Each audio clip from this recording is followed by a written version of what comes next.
100% वैसे है। हम किसी का दूसरा के में लेते हैं, जैसे हम दहेज लेते हैं।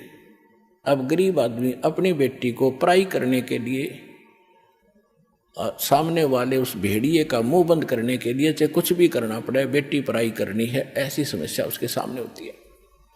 और वो व्यस खा रहा, उसको पता नहीं, और वो दुख पाकर आत्मा मोस के कहीं से कर्जा उठा कर बेटी पराई करता है। अब हमने ये प्रतिज्ञा करनी है कि ना दहेज लेंगे ना देंगे, चाहे ब्याह हो चाहे ना हो। और क्यों, कैसे ना होगा? वाह भाई वाह, भगवान ने संस्कार जोड़ रखे, उसने मिटा कौन देगा?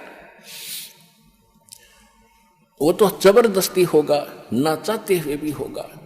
ये तो हम बकवाद करते हैं, सिर्फ इन पैसे वालों ने शुरू की थी, मायादारी मस्करों ने। और मीडियम स्तर के गरीब व्यक्ति तो बेमतलब उस परंपरा में पीछे जाते हैं। तो हमने ये नहीं करना है, क्योंकि ये फिर हमने देना पड़ेगा अगले जन्म में। तो हम ये संस्कार घटाएंगे बढ़ाएंगे नहीं। यदि भक्ति करनी है, और नहीं तो वे करो जो तुमने कर रहे हो, थारी मौज है। फिर भक्ति और मोक्ष की इंतजार मत करियो। यदि मर्यादा भंग करके चलोगे तो मर्यादा में रहो, आप भी सुखी, आपके बच्चे भी सुखी, आपकी बेटी भी सुखी रहेगी, क्योंकि आप उसको भगवान से जोड़ दो।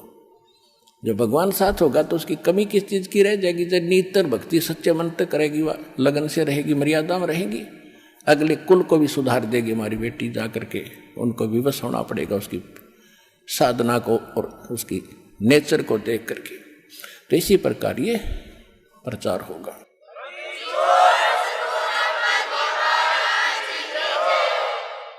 अब जैसे एक समय परमात्मा यही ज्ञान दिया करते जो दास आज दे रहा है, अब दास का पीछा थोड़ा सा छूट गया। इन मूर्ख लोग जो हमारे धर्म गुरु हुआ करते थे, स्वार्थी टट्टू, पहले पूर्वज हमारे कबीर साहब के पीछे लग रहे थे, हमें बहका दिया करते थे, कबीर साहब झूठ बोल रहे हैं, कबीर जी झूठ बोलते हैं, ये झूठा है, ब्रह्मा विष्णु में इसको ऐसे बताता है। अब यही शुरुआत इस दास के साथ हुई थी, लेकिन परमात्मा ने पहले प्रबंध कर रखा था, आपको शिक्षित किया, और वो शिक्षा आज काम आ गई। इंस्ट्रूमेंट साथ बनवा दिए दास के साथ साथ। अभी ये 2000 के बाद बने सारा, ताकि आप इन सदग्रंथों को खुद समझो, और खुद समझे तो आज मेरे साथ होगे। संघर्ष छोड़ दिया और ज्ञान का ऊपर संघर्ष खत्म होगा, और आज ये विश्व में फैल रहा है, निर्बाध फैलेगा, क्योंकि यह सच्चाई है, भगवान का वचन है, इसको कोई रोक नहीं सकेगा। अगर इसको कोई रोकने का व्यर्थ प्रयत्न करेगा तो वो अंधा गधा होगा।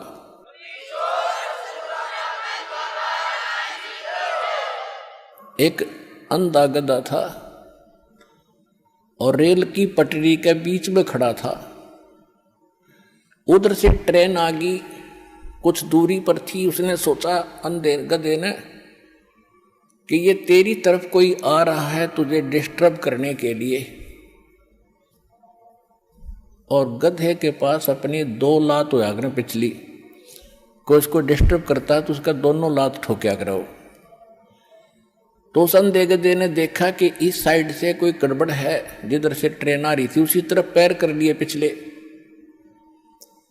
और जब निकट ट्रेन आई तो उसने सोचा मुझे दुखी कर रहा है, ये छेड़ रहा है, मतलब यानी ट्रेन के मार्ग में अवरोध बना खड़ा था वो, और ट्रेन के लात मारी, दोनों दलती ठोकी। जब निकट आ लिया, उठाकर ट्रेन ने पटक दिया, टुकड़े टुकड़े हो गया बाई के। तो ट्रेन उस अंधे गधे से रुक नहीं सके थी, वह उसकी मूर्खता और अज्ञानता थी, उसने दिखा नहीं था। इसी प्रकार जो परमात्मा के सतभक्ति रूपी ट्रेन का अगर कोई बाधक बनेगा तो अंधा गधा होगा, ये सोच लेना, सीधी सी बात है।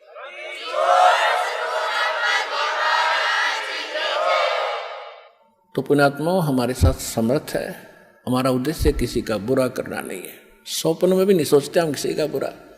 हम तो विश्व कल्याण का उद्देश्य लेकर इस मार्ग पर कदम रखा दास ने, मालिक के सहयोग से।